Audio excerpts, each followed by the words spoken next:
Bonjour à tous, alors à la demande je vais vous faire un tuto sur les références et comment s'en servir.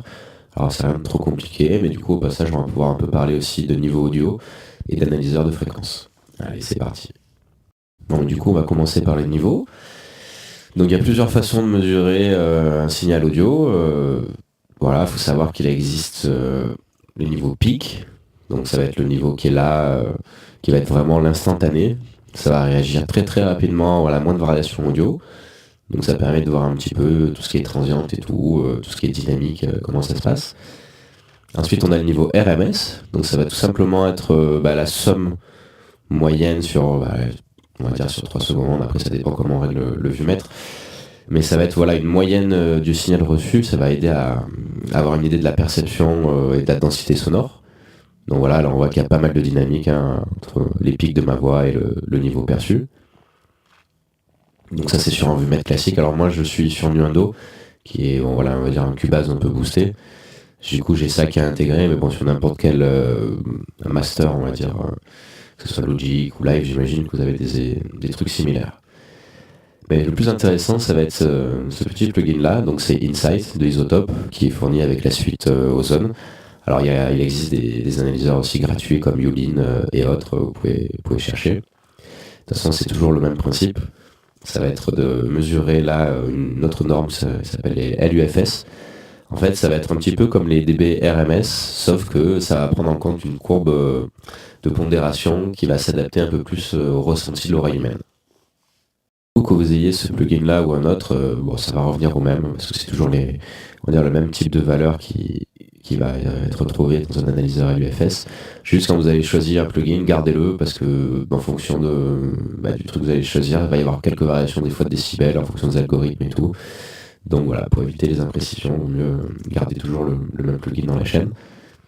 Donc pour décrypter ce que c'est qu'un analyseur LUFS, vous allez avoir une valeur integrated qu'on va mettre de suite de côté, parce qu'en fait ça va prendre en compte tout ce qui a été lu, donc l'intro, machin, les essais, si jamais vous êtes en phase de compo, voilà, ça va fausser un peu votre valeur. Ce qu'il faut faire, c'est une fois que les drums sont faits et que le drop est en train de prendre forme, ça va être de regarder la valeur short term. Voilà, qui va être pareil au final que la valeur integrated, sauf que ça ne va pas garder en mémoire ce qui a été fait avant au-delà de 3 secondes. Quoi. Voilà, donc c'est vraiment une plage éphémère. Après vous avez le momentary max, qui est une sorte de valeur pic LUFS, voilà, qui permet de savoir jusqu'à combien vous êtes monté vraiment en momentary, qui est une valeur encore plus précise un peu. Et après vous allez avoir le luminous range, donc ça va être la dynamique, donc la différence entre les niveaux les plus forts et le niveau on va dire le moins fort perçu, quoi, mais en LUFS, donc en moyenne. Première référence que je vais faire écouter, ça va être Mastec and F, The Dirt, parce que en LUFS je trouve qu'il est pas trop fort comparé à ce qui se fait en 2018, en 2019, où les mecs qui montent à des LUFS de folie et qui sont au final assez durs à retrouver. Et puis même dans la philosophie du son, je trouve qu'au bout d'un moment c'est trop compressé, il n'y a plus assez de dynamique, ça respire plus assez. Donc je trouve que voilà, Mastec, c'est quand même un mec qui pèse dans le milieu, et en plus il fait des masters de qualité en laissant quand même un peu de dynamique dans la luminance noire. Donc voilà pourquoi je me base sur lui, et on va voir du coup en LUFS un peu comment ça tape.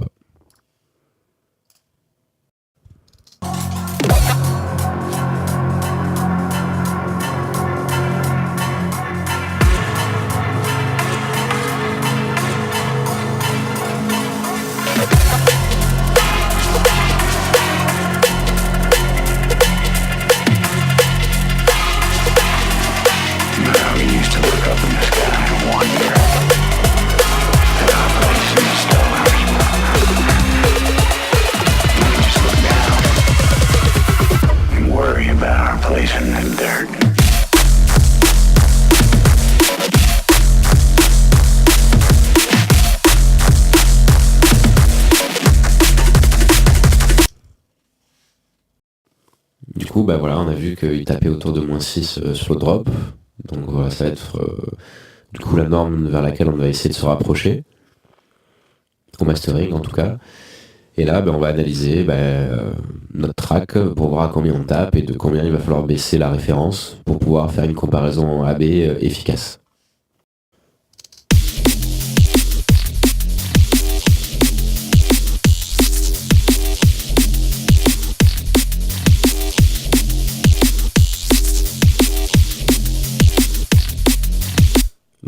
coup, ma track à moi, elle est autour de -13. Donc je vais baisser d'à peu près 7 dB la track de référence.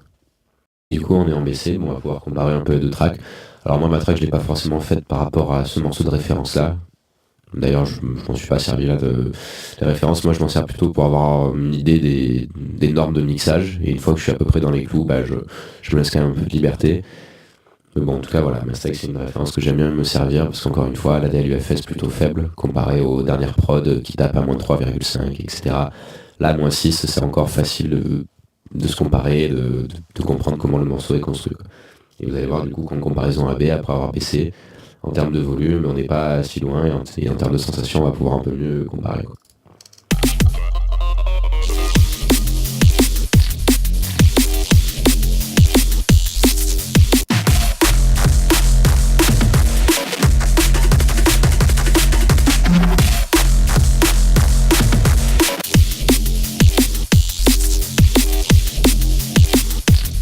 Voilà, le AB du coup se fait à peu près facilement. Bon, après, moi j'ai pas le niveau de Mastec non plus, hein.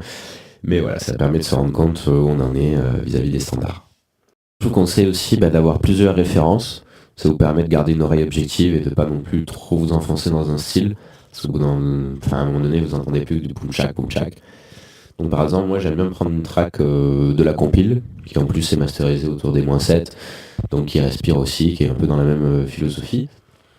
Et puis, j'ai pris Aska, là, qui est une track un peu deep, voilà, que j'aime bien le mix, hein.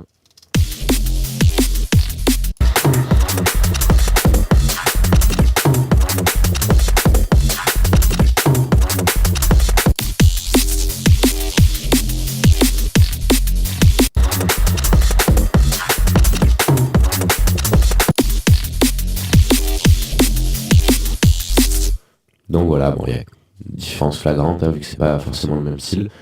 Mais on voit à peu près les éléments où ils sont placés et comment les drums tapent.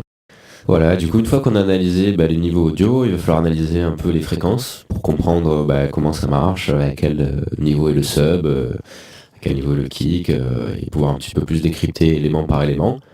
Donc pour ça, je vous conseille de télécharger le SPAN, qui est au final un analyseur de fréquences gratuit et puis qui est utilisé par pas mal de pros.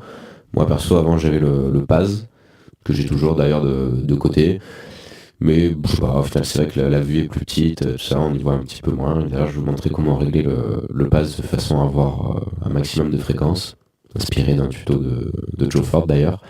Et celui-là je le garde de côté pour quand même garder le whiff, tu vois, voir un petit peu, parce que je me suis habitué, quoi. Donc là, dans les réglages, on va aller là, et on va tout simplement régler sur 8192. On va la passer à 50, average time à 50. Bon, après vous pouvez le monter si vous voulez. En gros, ça va être plus vous montez, plus ça va se rapprocher d'une vue RMS. Donc vous voyez au ralenti. Donc en fonction des phases de compo, vous alternez entre l'un ou l'autre. Moi perso j'aime bien rester rapide pour voir ce qui se passe. Voilà. Ça je l'ai réglé vraiment par rapport à son tuto. Ça va être un peu la pondération en fonction de comment c'est affiché. Et en fait je le réglé comme ça va permettre de voir que le sub de faire une pente qui va vraiment partir des graves vers l'aigu. Donc voilà, moi perso je me suis retrouvé, je vous le conseille d'essayer, si ça vous plaît, c'est cool. Donc du coup, on va analyser Mastec. Voilà. C'est important de le faire après avoir réglé les niveaux, parce que là c'est quand même une échelle en décibels, donc si jamais vous n'avez pas réglé le niveau par rapport à votre track, vous allez forcément avoir des différences, ça va être plus dur de le lire. Donc c'est parti.